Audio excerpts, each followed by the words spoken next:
주님 홀로 영광 받아 주시옵소서. 예수님의 이름으로 기도합니다. 아멘. 아멘. 추운 날씨 속이지만 우리 같이 박수 치시면서 주 없이 살 수 없네 찬양 하시겠습니다.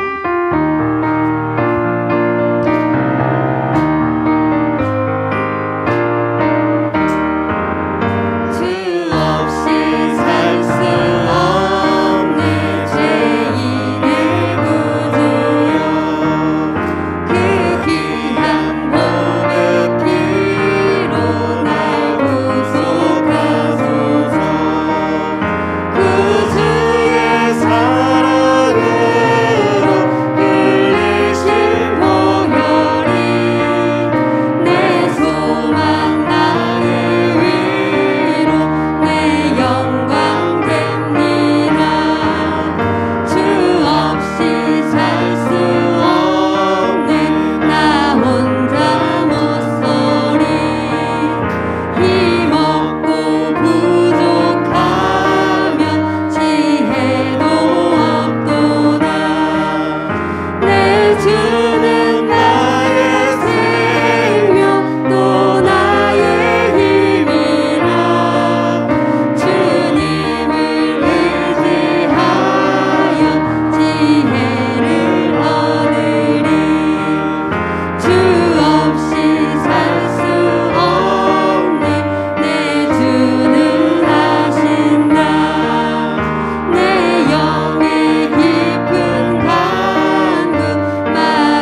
찬양하네. 할렐루야 할렐루야 할렐루야 할렐루야. 우리 모두 찬양 할렐루야 할렐루야. 주님 나와 함께 계시네. 아멘. 주님께서 우리와 함께 계심을 믿습니까? 아멘. 이 시간도 저희들과 함께 하심을 믿습니다. 우리 마음을 다해서 우리 함께 기도하는 마음으로 찬양하시겠습니다.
찬양합니다. 주님 홀로 높임 받으소서.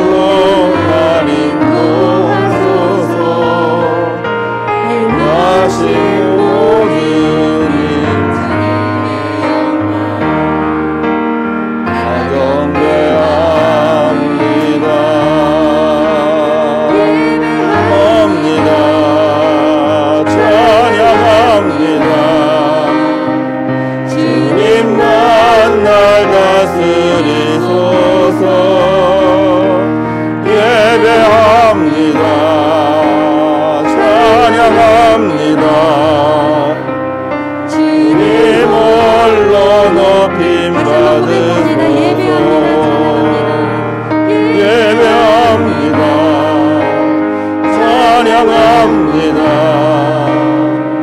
주님만 날 다스리소서. 예배합니다. 찬양합니다.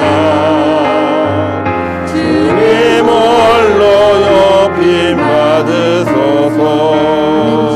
두 눈을 감고 주님만이 온전히 찬양받으시기에 합당하신 분임을 고백하면서 이 시간도 하늘 문이 열리고 은혜의 빗줄기가 우리 한심령 한심령 속에 떨어지기를 원하는 마음으로 예배를 위하여서 은혜 받기 위해서 다 같이 기도하시겠습니다.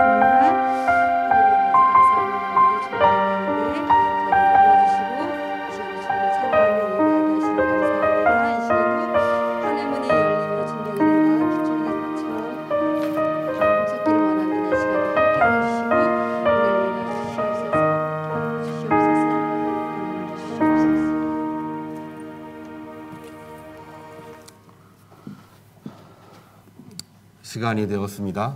다 같이 일어서셔서 임일성을 부르심으로 주일 예배 드리겠습니다.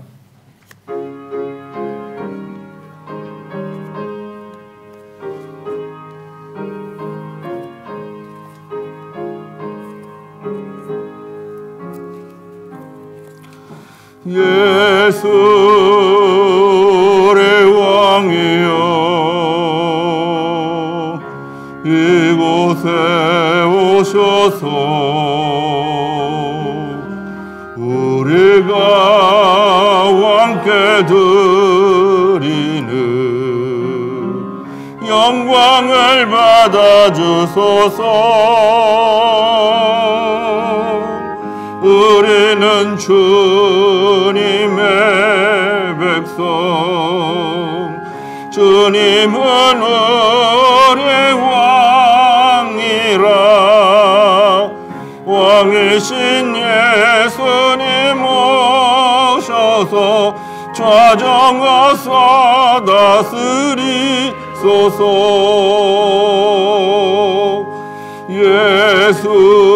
예수를 주시어 이곳에 오셔서 우리가 주께 드리는 찬양을 받아주소서.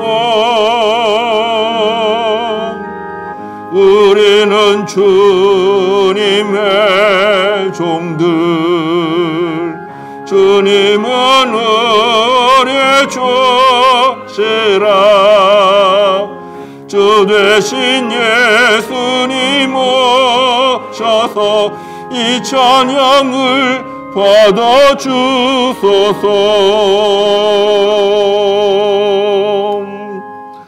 하늘이여 귀를 기울이라. 내가 말하리라.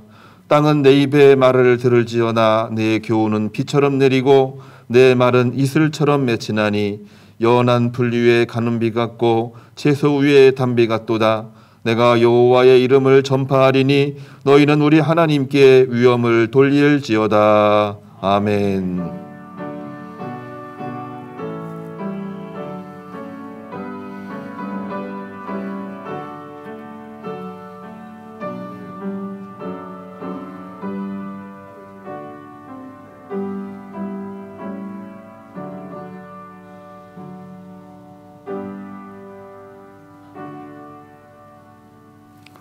죄인에게 구원의 날을 확증해 주신 하나님, 죄에서 속량하실 구세주 예수 그리스도의 강림을 맞이하는 대림절 둘째 주일, 저희를 주의 전에 불러주시니 감사를 드리나이다. 하늘에서 내려오는 그 은혜를 사모하는 마음으로 나왔사오니 가슴 벅찬 하늘의 영광을 바라보게 하옵소서. 오늘 또 크신 은혜와 기도의 응답이 선물로 주어지는 감동의 예배가 되게 하시옵소서. 예수님의 이름으로 기도합니다. 아멘.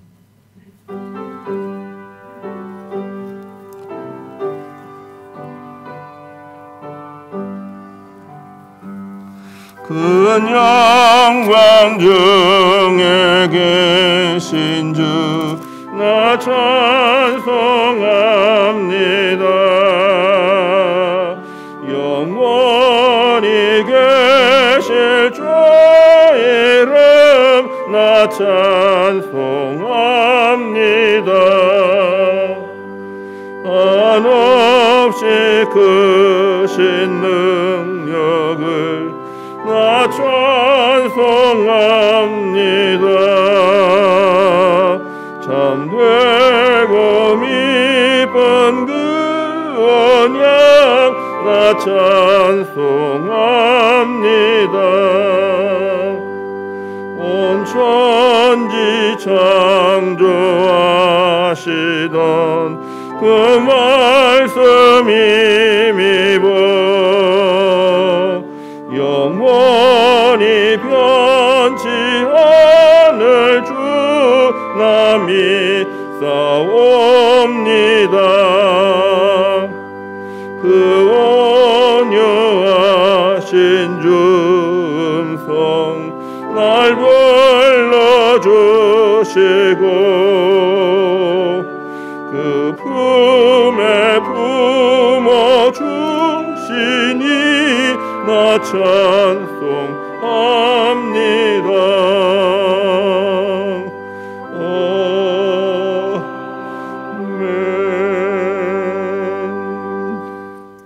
이 시간 하나님께 회개 기도하는 시간입니다. 기도하겠습니다.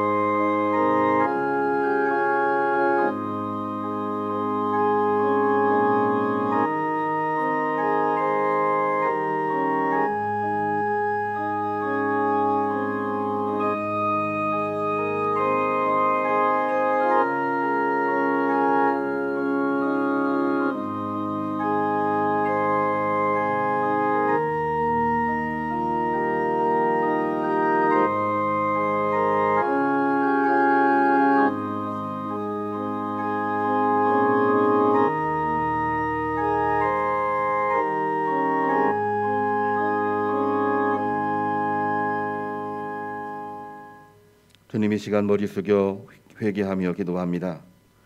저희는 세상의 물욕과 탐욕에 마음을 자주 빼앗겼습니다.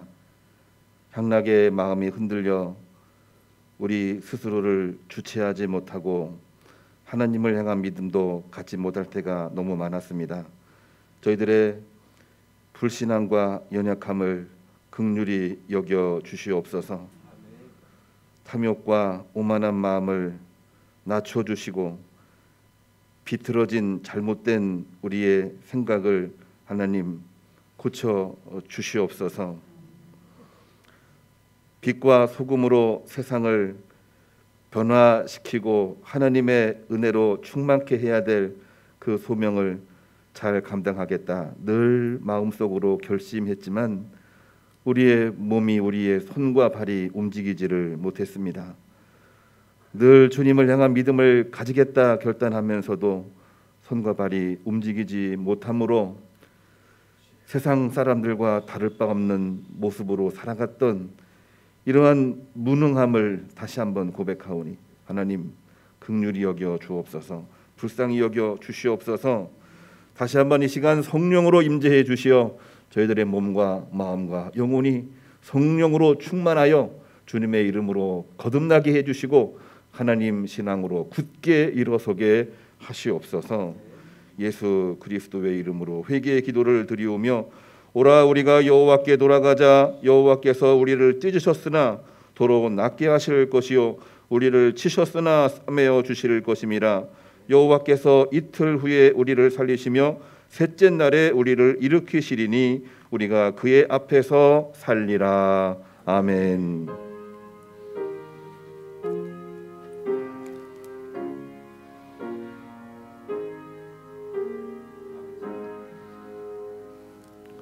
전능하사 천지를 만드신 하나님 아버지를 내가 믿사오며 그 외아들 우리 주 예수 그리스도를 믿사오니 이는 성령으로 잉태하사 동정녀 마리아에게 나시고 본디오 빌라도에게 고난을 받으사 십자가에 못 박혀 죽으시고 장사한 지 사흘 만에 죽은 자 가운데서 다시 살아나시며 하늘에 오르사 전능하신 하나님 우편에 앉아 계시다가 저리로서 산자와 죽은 자를 심판하러 오시리라.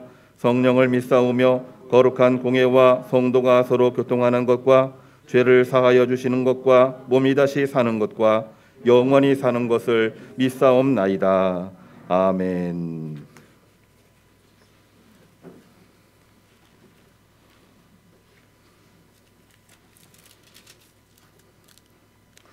이새의 줄기에서 한 싹이 나며 그 뿌리에서 한 가지가 나서 결실할 것이요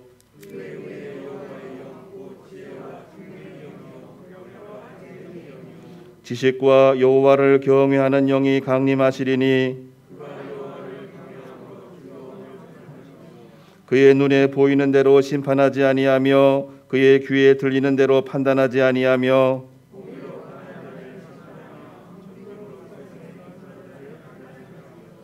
그의 입에 막대기로 세상을 치며 그의 입술의 기운으로 악인을 죽일 것이며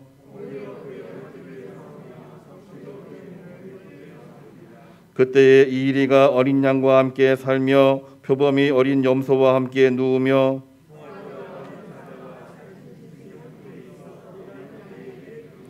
암소와 곰이 함께 먹으며 그것들의 새끼가 함께 엎드리며 사자가 소처럼 풀을 먹을 것이며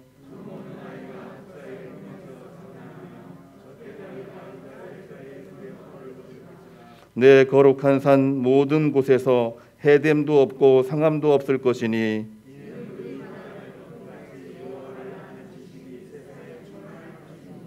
그날에 이새의 뿌리에서 한 싹이 나서 만민의 기치로 설 것이요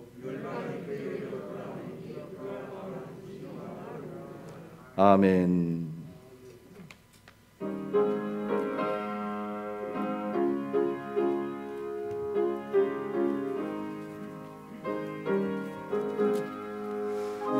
영원히 은총이 보증한 죄짐 얻고 보니 슬픔 많은 이 세상도 천국으로 와도다. 할렐루야 찬양하세. 내 모든 죄 사함받고 주 예수와 동행하니 그 어디나 하늘나라. 주의 얼굴 뵙기 전에 멀리 뵈던 하늘나라 내 마음속에 이루어지니 날로 날로 가깝도다. 할렐루야 찬양하세. 내 모든 죄 사함받고 주 예수와 동행하니 그 어디나 하늘나라.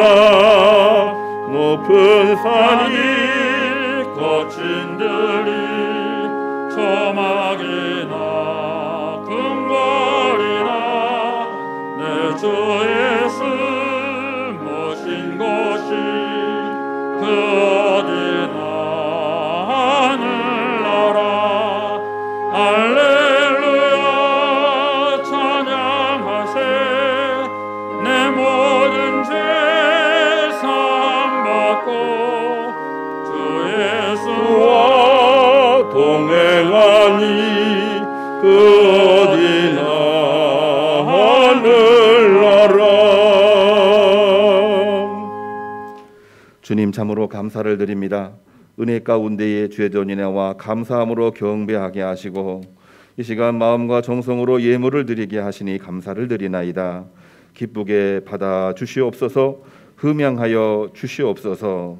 주님 나라가 확장이 되게 해주시고 저희들 마음속에 샬롬의 은총으로 인도해 주시고 세상에 생명을 살릴 수 있는 귀한 종으로 거듭나게 하시옵소서.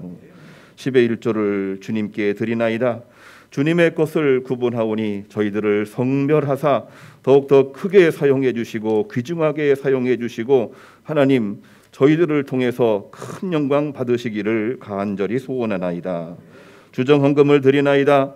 정하여 드리는 바 예물 기쁘게 받아주시고 태초부터 짓기 전부터 예정하신 모든 일들 다 이루어 주시되 하나님 예비하신 복으로 충만케 복을 허락하여 주시옵소서. 감사하며 예물을 드리나이다. 처음과 마지막을 알고 하나님의 은혜를 알고 감사하며 드리는 손길, 그 손길 위에 복을 허락하사 감사의 조건이 더욱더 풍성해질 수 있도록 복을 허락하여 주시옵소서. 늦게 추수에 감사를 드리고 있는 손길도 있습니다. 대림절 주님 오심을 대망하며 기도하며 봉헌하는 손길도 있습니다. 그 모든 기다림과 비전 위에 복의 복으로 성취의 은총으로 주여 인도하여 주시옵소서. 교회학교 어린이 학생들이 예물을 드리며 예배하고 이 자리에 앉아 있나이다. 주여 기억하사 복되고도 축복된 종 하나님이 요셉에게 다니엘에게 주셨던 꿈을 이루셨듯이 꿈을 이루어 주시는 당신의 귀한 아들, 딸 아들로 인도하여 주옵소서. 1000번째 드리며 주님의 뜻을 구하나이다. 지혜를 주시고 구하지 못했던 모든 일들도 하나님 다 이루어 주시기를 간절히 소원합니다. 연말을 맞이해서 선교하고 구제하기 위해 봉헌하나이다. 하나님을 사랑하고 내 이웃을 내 몸처럼 사랑하라. 이 귀한 일을 감당하는 손길 위에 마음 위에 하늘의 복, 땅의 복 충만케 채워 주시옵소서. 헌금위원, 예배위원, 안내위원, 차량위원 그리고 주님 앞에 우리 자신을 드리며 보이지 않게 헌신하고 있는 모든 손길들 위에 하나님 은혜와 복으로 충만케 복을 허락하여 주시옵소서. 예수 그리스도의 이름으로 축복하며 기도합니다. 아멘. 임마누엘의 신비를 품고 삽시다. 광고 말씀 주보를 잠조해 주시기를 바랍니다. 오늘은 주님을 대망하며 기도하는 대림절 둘째 주일입니다. 셋째 주일, 넷째 주일 지나고 나면 성탄절이 있는데요. 우리 기간 동안 기도하라는 말씀이고 성찰하라는 말씀이고 주님의 오심을 마음속에 품으며 살아갈 때에 하나님이 또 역사하십니다. 그 믿음으로 승리하시기를 바랍니다. 새벽기도, 수요기도, 드림 찬양대, 성가대 연습, 릴레이 중보기도, 목장 모임 우리 계속 잘 모여주시고 주중 특별히 우리 수요 예배 때 찬양하고 말씀을 듣고 기도하는 시간입니다. 같이 오셔서 같이 꼭 기도하시고 찬양하시기를 바랍니다. 중보기도할 분 기도해 주시고 교회 총소 감당해 주셔서 감사를 드리고요. 2023년 가정예배 교환이 지금 나와 있습니다. 필경대 앞에 있는데 우리 꼭 읽으시고 신청하셔서 활용하시기를 바랍니다. 예배위원 봉사부서 꽃꽂이도 미리 신청을 받아서 우리 교회 요람에 기재를 하고 1년 스케줄에 넣어서 같이 하나님께 예배 드리려고 합니다. 이것 또한 역시 신청해 주시기를 바랍니다. 예배위원 봉사부서는 기존에 이미 정해져 있는데 좀 내가 새로운 일들을 하고 싶다라는 마음에 생각이 드시는 분들은 기재를 해주시면 반영할 수 있도록 그렇게 하려고 합니다. 노예 그리고 호서 채플 위해서 기도해 주시기를 바랍니다. 12월 달은 성탄절과 신년주일 송구영신이 모두 토요일하고 주일이 돼버렸습니다. 그래서 금년은 12월 달 오늘 첫 주일인데 상당히 빠르게 진행이 될 것 같습니다.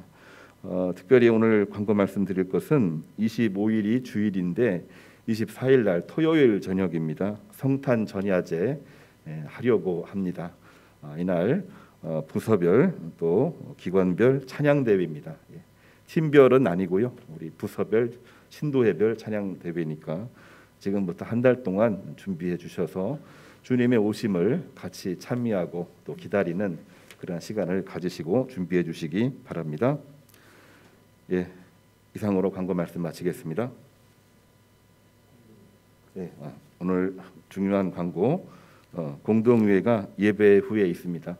세례 교인들은 한 분도 빠짐없이 꼭 참여해 주시기를 바랍니다. 금년을 결산하고 내년도의 예산을 결정하는 일들입니다. 특별히 우리 세례 교인들은 한 분도 빠짐없이 꼭 참여하시기를 바랍니다. 예, 이 시간 성찬식을 거행하겠습니다.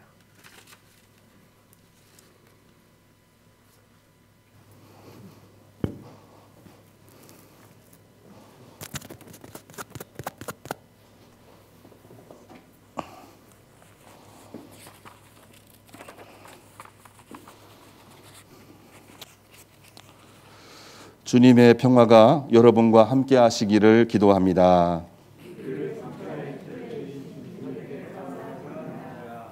아멘.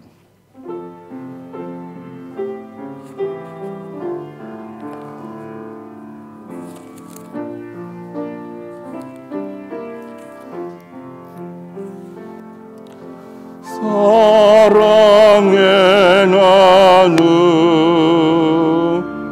있는 곳에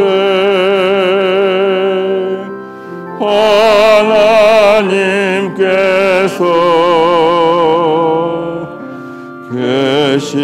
계시도다. 기도의 섬김 있는 곳에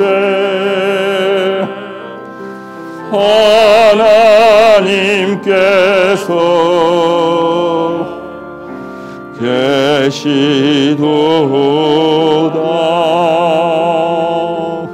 생명의 말씀 있는 곳에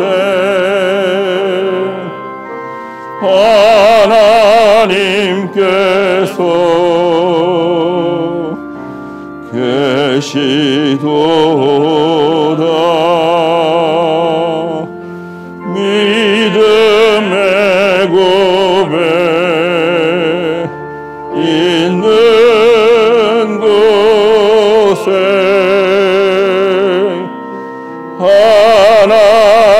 하나님께서 계시도다.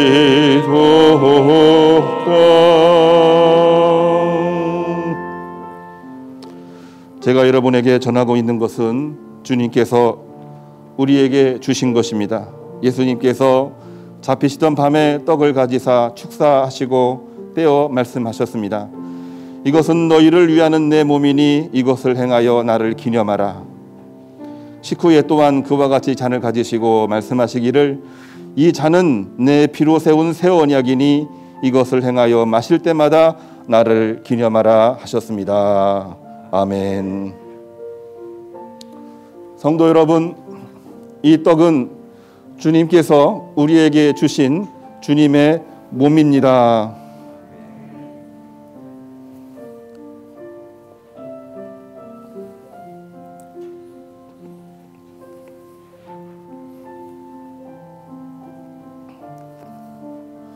성도 여러분, 이 잔은 주님께서 우리에게 주신 주님의 잔입니다.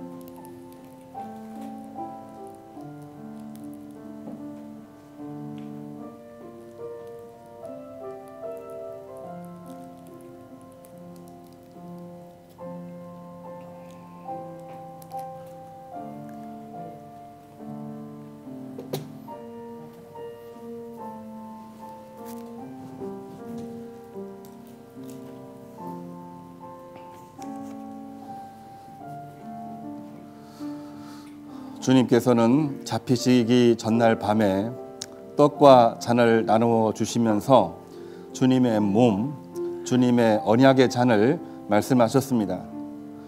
성경에는 한 번만 기록이 되어 있지만 예수님은 모여서 식사할 때마다 우리는 주님의 몸된 교회 공동체입니다. 이것을 늘 확인하셨습니다. 뿐만이 아니라 주님의 언약의 잔을 나누어 주시면서 우리는 약속 위에 오늘을 살고 있습니다. 이 땅을 살아가는 자연인이긴 하지만 하나님이 주시는 약속을 믿고 그 약속을 향해서 오늘을 살고 있는 것입니다.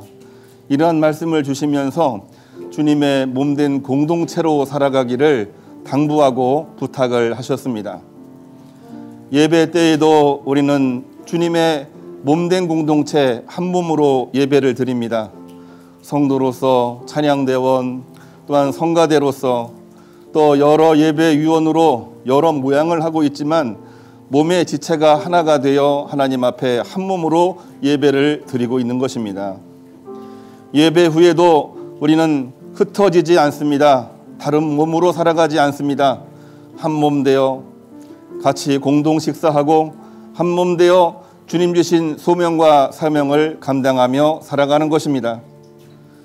주일뿐만이 아니라 주중의 모든 생활에도 각자 처소에 있지만 우리는 주님의 몸된 공동체의 일원임을 확인하면서 주님의 영광을 드러내고 생명을 살리는 일에 앞장서 나가는 것입니다. 이것이 바로 주님께서 예배 때 한 몸을 이루셨듯이 세상에서도 한 몸 되어 살아가라고 하는 주님의 명령이었습니다. 그 명령으로 승리하시고 열매가 충만하게 넘치기를 주님의 이름으로 축복합니다.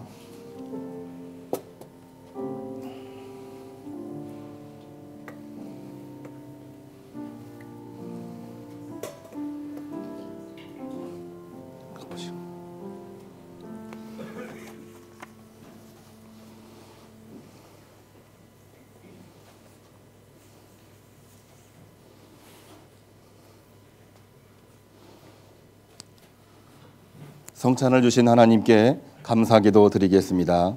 전능하신 하나님, 성찬을 통해 주님 생명과 언약을 보게 하시니 감사드립니다. 12월 공동의회 성탄절 송구 영신 통해 생명 치유 회복의 은총으로 승리하게 하시옵소서. 임마누엘의 신비를 품고 승리하게 하시옵소서. 우리 주 예수 그리스도의 이름으로 기도합니다. 아멘.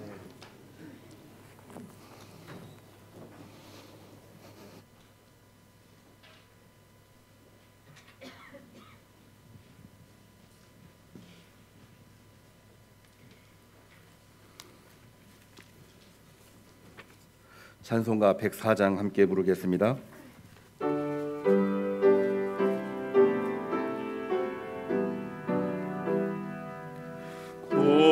오소서 임마누엘 오구하소서 이스라엘 그 포로 생활고 달파 메시아 기다립니다.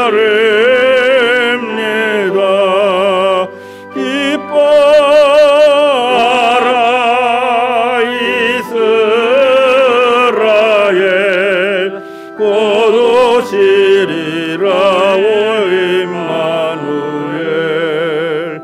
곧 오소서 지혜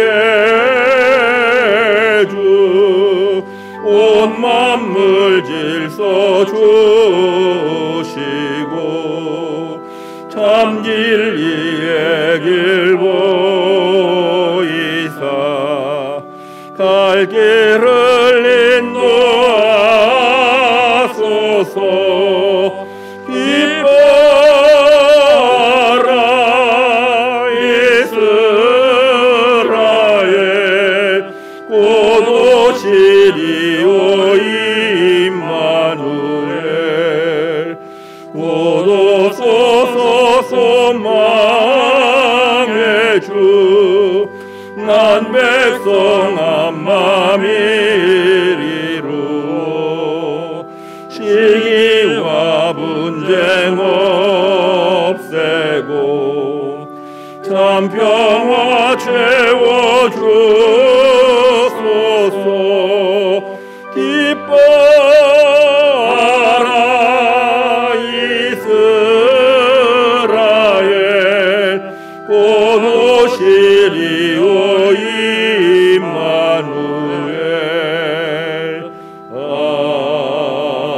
아멘.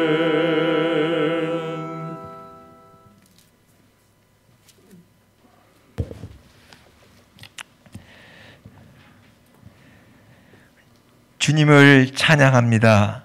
주님을 예배합니다. 주님 홀로 높임을 받으시옵소서. 저희들 이렇게 간구하고 기도할 때에 하늘문이 열리고 주님을 더욱 가깝게 보는 저희들 이 시간 이 예배가 되게 하여 주시옵소서. 감사하고 감사한 것은 지난 1년 동안을 지켜주셨고 오늘 이 시간 우리가 다시 한번 예결산의 그런 날을 맞게 하신 거 감사합나이다.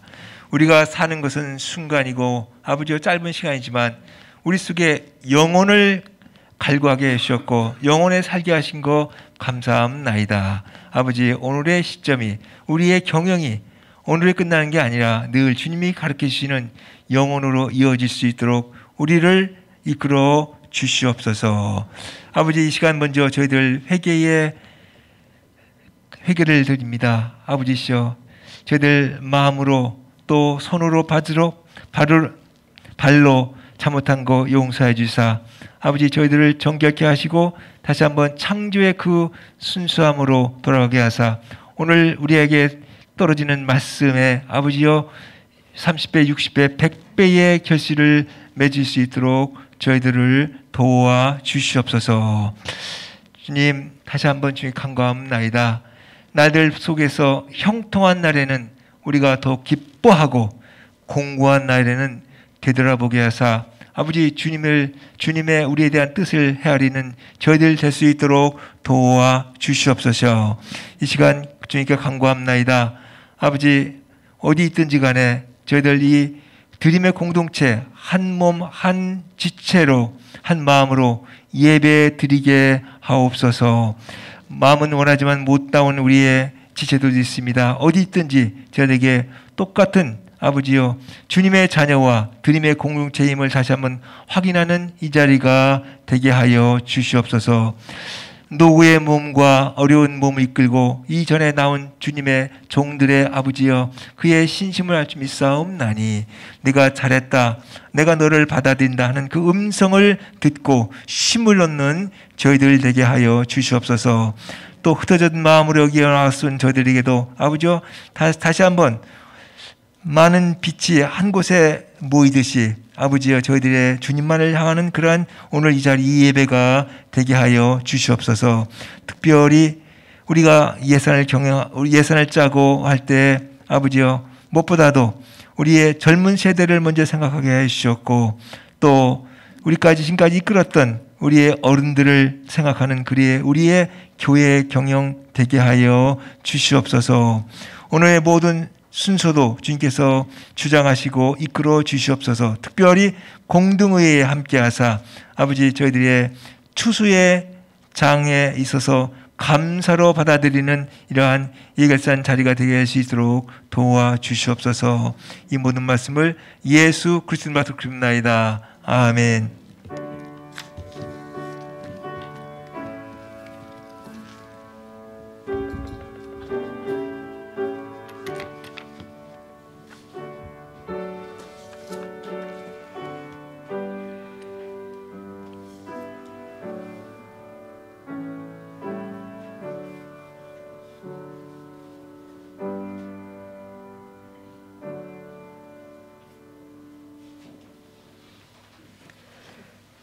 오늘 주시는 하나님 말씀은 스가랴 2장 10절에서 13절, 누가복음 19장 33절에서 40절, 로마서 11장 25절에서 27절입니다. 스가랴 2장입니다. 여호와의 말씀에 시온에 따라 노래하고 기뻐하라. 이는 내가 와서 내 가운데에 머물 것임이라. 그날에 많은 나라가 여호와께 속하여 내 백성이 될 것이요 나는 내 가운데에 머물리라. 내가 만군의 여호와께서 나를 내게 보내신 줄 알리라. 여호와께서 장차 유다를 거룩한 땅에서 자기 소유를 삼으시고 다시 예루살렘을 택하시리니 모든 육체가 여호와 앞에서 잠잠할 것은 여호와께서 그의 거룩한 처소에서 일어나심이니라 하라 하더라.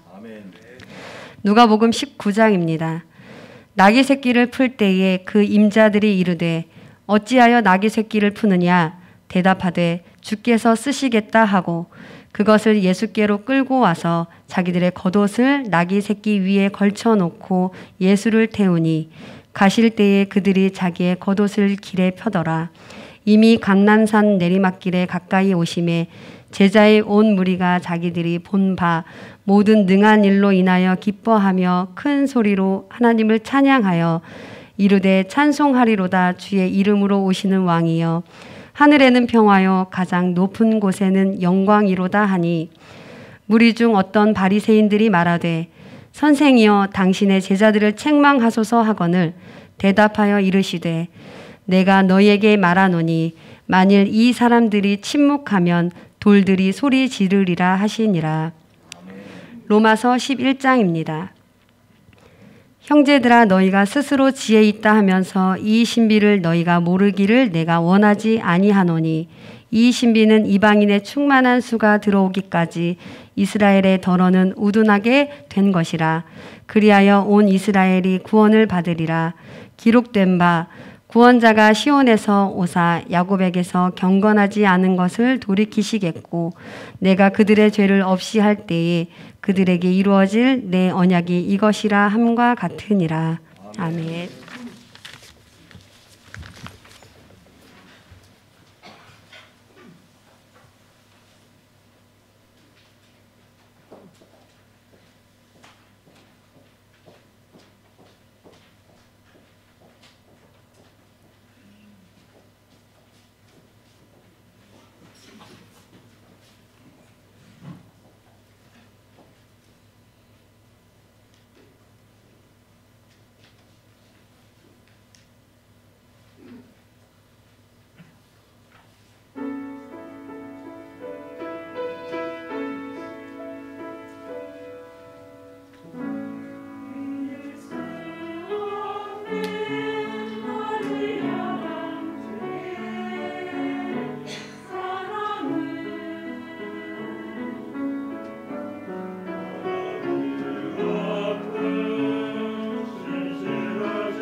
아멘.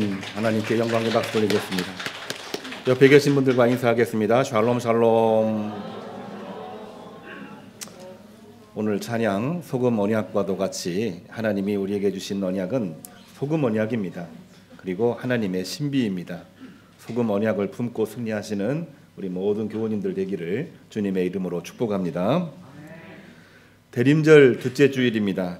오늘은 소금 언약이라고 하는 이 찬양과 같은 내용인데요.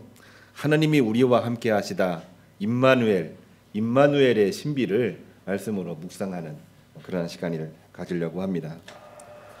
신비라고 하는 단어 우리가 모르지 않습니다. 영어로는 미스추리 이런 단어를 쓰고 있는데 이 신비의 뜻은 인간의 상식, 이론, 지혜로는 도저히 이해하기도 힘들고 설명하기도 어려운 신기한 비밀을 우리는 신비라고 이야기를 합니다. 사람들은 이 신비를 어떻게 이해하고 있을까요? 우리 교우님들은 어떤 이해를 가지고 있습니까? 신비는 그냥 단순하게 이야기를 하면은 현실적이지 않다, 비현실이다, 뭐 이런 이해를 가지고 있습니다. 그런데 이거를 조금 더 깊이 들어가서 분석하고 이야기하는 인문학 쪽에서는 이거를 뭐라고 얘기하냐면은 인간의 경험과 인식과 인간의 인식 범위 안에 있는 것이 아니라 인식 밖에 위치하는, 그러니까 현실을 담고 있기도 하지만 현실을 뛰어넘는 초월이라고 하는 단어를 쓰고 있습니다. 신비는 초월적 의미가 그 안에 들어있는 것입니다. 과연 신비라고 하는 것이 비현실일까요? 아니면은 초월이라는 단어에 더 가까울까요?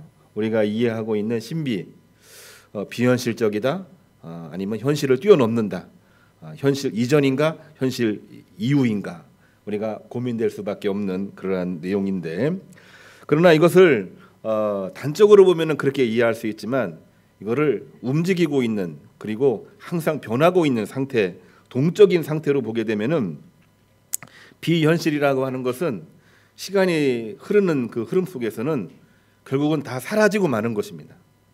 비현실은 다 사라지잖아요. 우리가 비현실적이다라고 얘기하면은 결국은 다 사라지는 겁니다. 그런데 초월이라고 하는 단어를 쓰게 되면은 시간의 흐름 속에서 뭔가 자꾸 이렇게 변화되고, 또한 그 목표한 바를 향해서 현실적이지 않았던 그 모든 내용들이 하나씩 이루어지는 것입니다. 그렇기 때문에 이 신비라고 하는 단어를 동적인 개념으로 보게 되면은 비현실이 아니라 현실적인 역동성을 말하고 있는 것이 신비라고 하는 단어이지요. 그렇기 때문에 좀 부정적인 의미보다는 굉장히 초월적이고 긍정적인 의미가 그 안에 들어 있는 것입니다.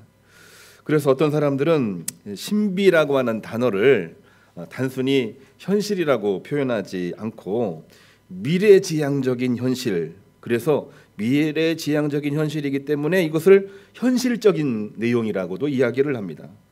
그리고 현실적인 사람을 신비한 사람이라고 이야기를 합니다. 사실 오늘날 모든 크리스찬은 현실주의자는 아니거든요. 현실만 바라보고는 사는 사람은 현실주의자인데, 우리 기독교인들은 현실주의자가 아닙니다. 현재를 살고 있으나 천국을 꿈꾸고 있기 때문에 우리는 현실에 살고 있으면서도 현실을 초월하고 있는 신비한 사람들인 것이죠. 여기 모인 우리 모든 성도들은 사실은 신비한 사람들입니다. 왜냐하면 하나님의 신비를 마음속에 품고 있기 때문에 그런 것입니다. 신비한 일들은 하나님이 함께 하시지 않으면 이루어질 수가 없는 것입니다. 오늘 말씀의 제목 임마누엘의 신비, 이 단어 속에도 신비라는 의미가 가득 들어 있습니다. 하나님이 우리와 함께 계시다는 것 자체, 그것 자체가 바로 신비죠. 우리가 홀로 있는 것이 아니라 하나님이 우리와 함께 하신다, 신비입니다. 이것으로 끝나지 않습니다. 갑자기 추워졌죠. 우리들의 일상이 갑자기 추워졌는데 갑자기 추워진 것도 신비로운 일이고요.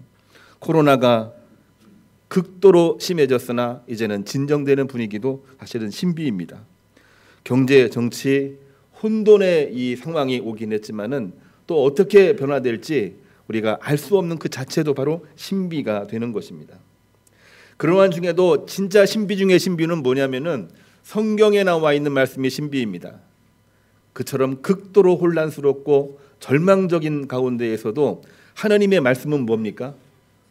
하나님의 평화가 여러분들에게 있기를 바랍니다. 하나님의 구원이 여러분에게 있습니다.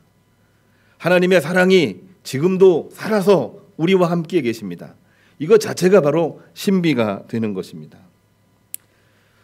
월드컵 경기를 봤습니다. 절망적인 상황에서 한국이 1승을 했는데 1승으로 끝나지 아니하고 16강에 진출을 했습니다. 우리는 너무나도 놀랬고 세계 모든 사람들이 놀랬습니다. 무승 1무 1패. 제가 간단히 말했습니다만 도저히 16강에는 들어갈 수가 없는 팀이었는데 그 팀이 절망하지 아니하고 1승을 했다. 이건 신비입니다. 1승을 했다고 해서 16강에 들어간다는 내용도 아닙니다.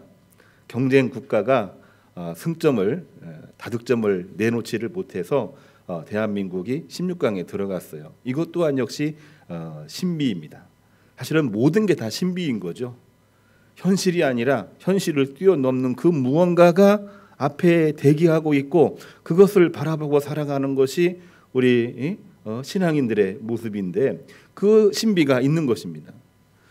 많은 분들이 이야기를 했지만 잊혀지고 있는 내용 중에 하나, 믿겨지지 않는 내용이 하나 있죠. 지금도 기억나는데 이 포르투갈의 호날두 선수가 최고의 선수 아닙니까? 39이고 그토록 오랫동안 최고의 선수로 이름을 날린 것은 보통 인물이 아니라는 거죠.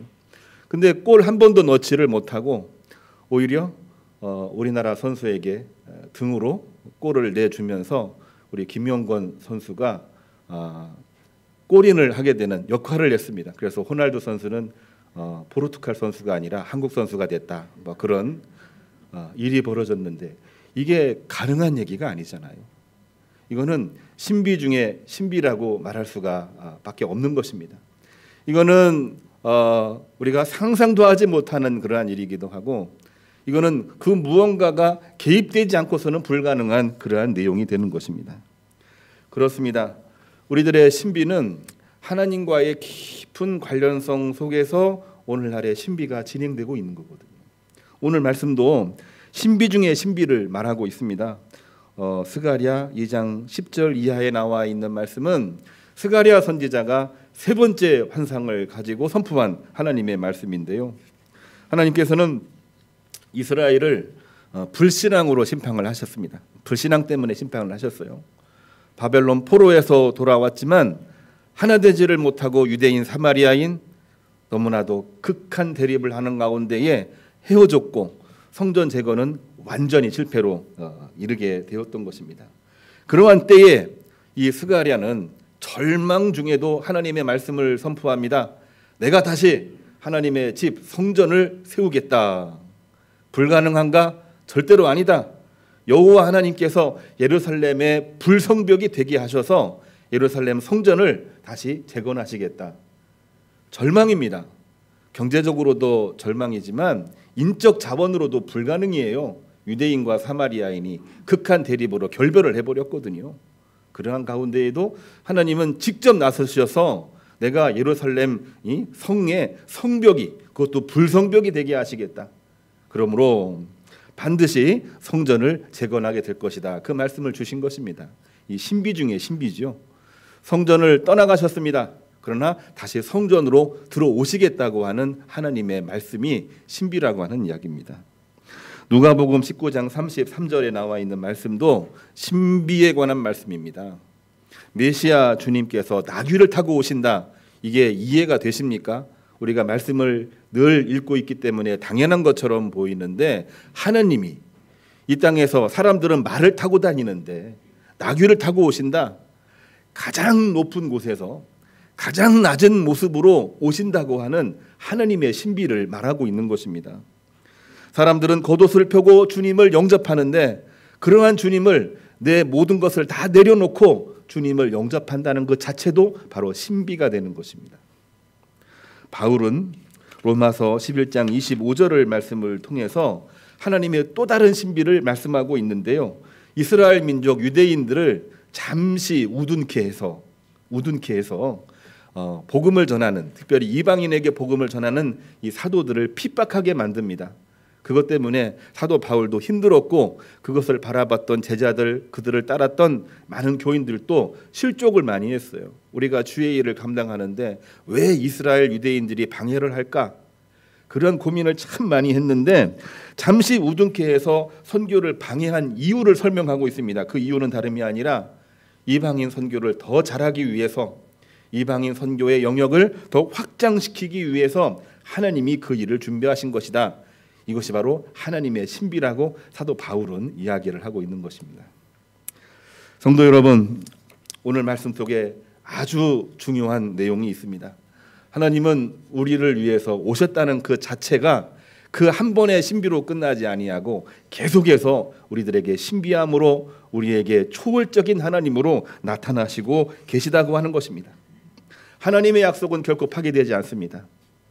우리가 절망적일 때, 그리고 이해 못할 사건이 벌어질 때에 하나님이 어디 계시는가, 하나님이 계시다면 이러한 일이 있을 수가 있는가, 왜 하필이면 나에게만 이러한 일이 벌어질까, 우리는 늘 이러한 고민을 우리 마음속에 가지고 있지요. 지우려고 해도 그것은 흔적으로 남아 있습니다. 그러나 그러한 중에도 하나님은 여전히 살아가고 계시고 여전히 지금도 우리와 함께 계시는 신비가 있는 것입니다. 아무리 탄식 상황이라고 할지라도 그 안에서 응당, 하나님을 찬미하는 것이 우리의 본분인 거죠. 절망 속에 하나님은 우리로 하여금 하나님을 찬미하라 말씀을 하셨으니까요. 우리도 절망, 탄식 중에도 하나님을 찬미하며 믿음으로 나가는 것입니다. 물리적인 위협과 고난 중에도 하나님의 뜻과 섭리를 굽힘 없이, 그리고 머뭇거림이 없이 우리는 선포할 수 있어야 되는 것입니다. 그렇게 하지 않으면 그것 또한 역시 죄가 될 수가 있는 것이거든요. 하나님은 높은 보좌에서 가장 낮은 곳으로 내려오셨는데 우리는 여러 가지 작은 일로 인해서 주님 앞으로 나아가는 것을 굽힐 때가 많고 머뭇거릴 때가 많다고 한다면 죄가 아니라 할 수 없는 것입니다. 그렇기 때문에 오늘 스가랴의 말씀을 다시 한번 주목해 봐야 되는데요. 스가랴라고 하는 선지자, 그 이름의 뜻이 뭐냐면은 여호와는 반드시 기억하고 계신다는 말씀입니다. 우리는 잊어버렸지만 하나님은 반드시 기억하고 계십니다. 하나님이 당신이 약속하신 약속도 기억을 하고 있고, 우리가 믿음으로 몸부림치고 있는 것도 기억을 하고 있고, 우리가 불신앙으로 살아가고 있는 것도 하나님은 다 기억을 하고 계시는 것입니다. 상황은 분명하게 존재합니다. 성전 재건이 실패를 했어요. 포로에서 돌아오긴 했지만 성전 재건을 하는데 주도권 문제가 생깁니다. 유대인 중심으로 성전 재건이 진행이 됐죠. 스룹바벨이 그 당시 총독이었고 이 여룹바알이 제사장이 돼서 그 일들을 진행을 해 나가는데 사마리아 사람들, 북이스라엘 사람들이 나타나서 왜 우리를 부르지 않느냐 위세를 부렸습니다. 사실은 내려놓고 마음을 합하면 순식간에 성전이 재건될 수가 있는 것인데 불필요하게 주도권 싸움을 하게 된 거예요. 그러다 보니까 우리는 너희들과 같이 일하기 싫다. 그러니까 사마리아 사람들이 그러냐? 그럼 우리 따로 살자. 결국에는 그 당시 패권을 쥐고 있던 이 페르시아로 가서 방해 공작을 일으키게 됩니다. 유대인들은 점점 힘을 잃어버렸습니다. 그리고 중지가 됐고 답보 상태가 됐고 사람들의 마음은 절망해서 완전히 탄식 상황까지 이르게 된 것이죠. 자, 그러한 때에 하나님이 부르시고 그 부르신 선지자 스가랴를 통해서 하시는 말씀이 너희들이 왜 이렇게 절망하고 탄식 중에 있느냐? 내가 예루살렘 성벽에 불성벽으로 너희들에게 역사할 것이다.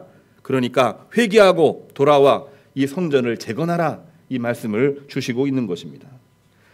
낙담한 백성들에게 하나님이 불성곽이 되어줄 것이다. 오늘날 표현으로 얘기하면은 성령으로 충만하게 하실 것이다. 그 말씀을 주시고 있는 것입니다. 우리는 가끔씩 왜 이렇게 안 될까? 난 하고 싶은데 왜 반대할까?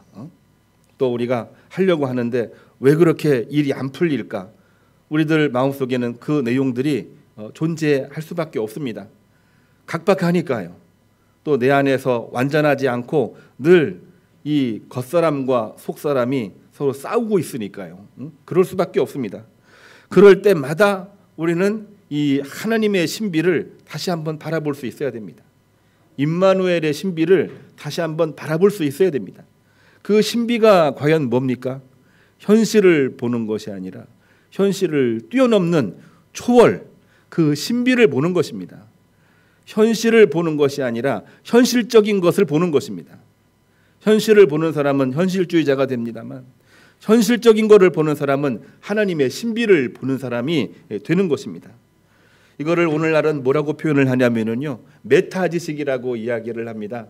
우리가 알고 있는 지식으로만, 우리가 알고 있는 생각으로만 판단하고 생각하는 것이 아니라 그 이면에 있는 우리가 감히 생각지도 못했던, 그리고 지금도 초월적으로 역사하고 계시는 하나님을 한 번만 생각을 해보면, 하나님 앞에 기도 한 번만 더 하면 하나님이 우리에게 새로운 힘을 주시고 새로운 지혜를 주시고 더 단단하게, 더 든든하게 만들어 주시는데 왜 그거를 모르냐 이거죠.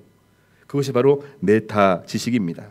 그 지식을 깊이 들여다보면 하나님의 깊은 섭리와 계획이 들어있는 것입니다. 로마서 8장을 한번 주목해 보시기를 바랍니다.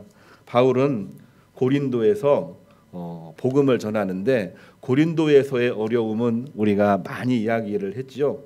모인 성도들이 4분 5열 되어 있습니다. 바울파, 베드로파, 아볼로파, 세례 요한파. 그래, 나는 예수님 믿으니까 나는 예수님파. 예수님은 믿으면 뭐예요? 자기 중심이 돼버리면 예수님을 소유해 버리는데, 그러니까 교회가 하나 되지를 못하는 그러한 어려움이 있는데, 더 큰 어려움이 뭐였냐면은 고린도에서 이방인을 향한 선교를 해나가는데 유대인들이 이 크리스찬들을 핍박하는 겁니다. 율법을 지켜야 구원을 받지 어떻게 믿음으로 구원을 받는다고 이야기를 하느냐, 율법을 강조하면서 이 크리스찬들을 얼마나 많이 핍박했는지 알 수가 없어요. 자, 그러는 고초를 당하고 있는 중에 바로 바울은 어떤 이야기를 하고 있습니까? 내적으로도 힘들고 외부적으로도 힘든 그러한 가운데에 절망, 탄식하지 아니하고 하나님의 신비를 바라보게 됩니다. 하나님의 신비가 과연 무엇입니까? 현실은 이렇지만 이 현실을 이렇게 만드신 이유는 하나님의 목적이 있기 때문에 이 과정을 거치게 하는 것이라는 얘기죠. 결국에는 이방인 선교를 더욱더 확장하기 위해서 이 일을 하는 것이다. 그 말씀을 오늘 세 번째로 읽은 로마서 11장에서 말씀하고 있고요. 그리고 그 뒤에 나오는 로마서 15장의 말씀을 보게 되면은 이 로마서를 쓰는 이 목적을 이야기를 하고 있습니다. 로마서 쓰는 목적은 로마를 거쳐서 서바나 스페인입니다. 오늘날 우리가 이야기하고 있는 땅끝까지 이르러 복음을 증거하라. 유럽의 맨 끝 아닙니까?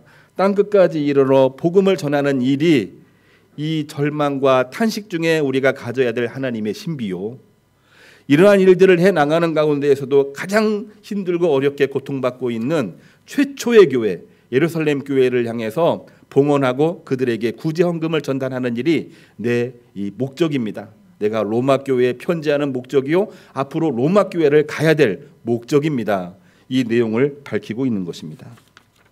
그렇습니다. 바울은 분명하게 말씀하고 있습니다. 아니, 분명하게 설교하고 있습니다.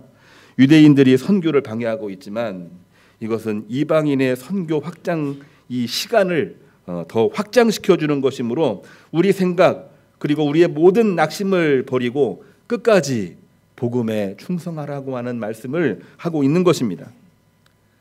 오늘 두 번째로 읽은 주님의 말씀은 더욱더 단호하게 주님께서 말씀하시는 것을 볼 수가 있어요. 사람들이 주님의 오심을, 그러니까 절망적인 상황이긴 하지만 하나님이 오시고 메시아 주님이 오시는데 이 일들을 머뭇거리지 말고 소리를 지르면서 하나님을 찬미하고 있는데 많은 유대인 바리새인들이 이야기합니다. 제발 사람들 좀 소리치게 하지 말아주세요. 큰일 납니다. 근데 주님께서는 더 단호하게 말씀하고 계시죠. 사람들이 머뭇거린다면은 돌들이 소리를 지를 것이다. 이 사람들은 약속을 믿고 외치는 사람들이요. 너희들은 머뭇거리고 있지만 이 사람들을 멈추게 한다면 돌들이 소리를 지를 것이다. 그 돌들이 누구냐면요, 유대인 이스라엘이 아니라 이방인들을 말하고 있는 것입니다. 우리가 주님의 복음을 증거하지 아니하면은 이방인들이 복음을 전하게끔 되어져 있는 것입니다. 그렇기 때문에 우리는 임마누엘의 신비를 가지고 살아가는 것이 너무나 중요한 얘기입니다. 우리가 10월 29일, 30일 끔찍한 사고를 당해서 우리 기억에도 남아 있습니다만 사실은 어느새 이 할로윈 대회가 축제가 돼버렸어요. 근데 상대적으로 이 성탄절이 많이 축소가 됐습니다. 방학도 미리 해서 성탄을 준비하고 그러면 좋은데 방학도 12월 말이나 1월 달에 하는 학교도 있어요. 이 성탄절이 큰 의미를 가지지 못하게 하는 어떤 분위기가 있습니다. 뿐만이 아니라 성탄절 주님의 오심을 기억을 하고 주님의 오심의 이 신비를 가지고 살아가야 되는 그 결단의 시간인데 사회적인 어떤 물질적인 축제로 많이 끝나는 것을 우리는 확인하게 됩니다. 신비가 줄어든 거죠. 우리는 성탄절을 준비하는 대림절 둘째 주일에 하나님의 신비를 우리 마음속에 품어야 되겠습니다. 이 신비를 가져야 우리는 흔들리지 않습니다. 우리는 신비를 가져야 우리에게 주신 하나님의 은혜를 경험할 수 있습니다. 우리의 기도하는 바 주의 성전도 더 확장될 수가 있는 것이고 우리가 이 땅에서 하나님이 주시는 귀한 일들을 더 잘 감당할 수가 있는 것입니다. 하나님의 신비가 우리 모든 교우님들에게 충만하게 넘치기를 주님의 이름으로 축복합니다. 오늘 우리 결단의 찬송은 우리 매번 불렀던 주님 다시 오실 때까지 하나님의 신비를 품고 삽시다. 임마누엘의 신비를 품고 나갑시다. 그러한 의미로 주님 다시 오실 때까지 함께 부르겠습니다.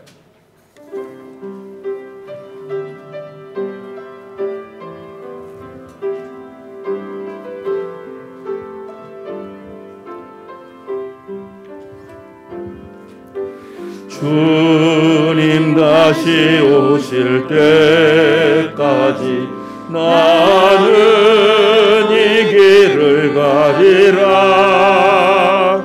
좁은 문 좁은 길 나의 십자가 지고 나의 가는 이 길 끝에서 나는 주님을 보리라. 영광의 내 주님 나를 맞아주시리. 주님 다시 오실 때까지 나는 일어나 달려가리라. 주의 영광 온 땅 덮을 때 나는 일어나 노래하리. 내 사모하는 주님 온 세상 그러시라. 내 사모하는 주님 영광의 왕이시라.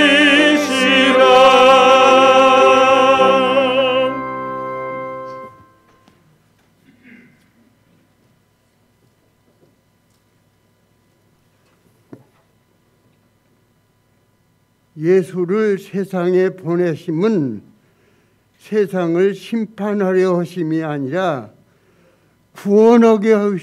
구원하시려고 보내주신 하나님의 크신 사랑하심과 내 말을 듣고 또 나를 보내신 이를 믿는 자는 영생을 얻었고 심판에 이르지 아니하나니 사망에서 생명으로 옮겼느니라.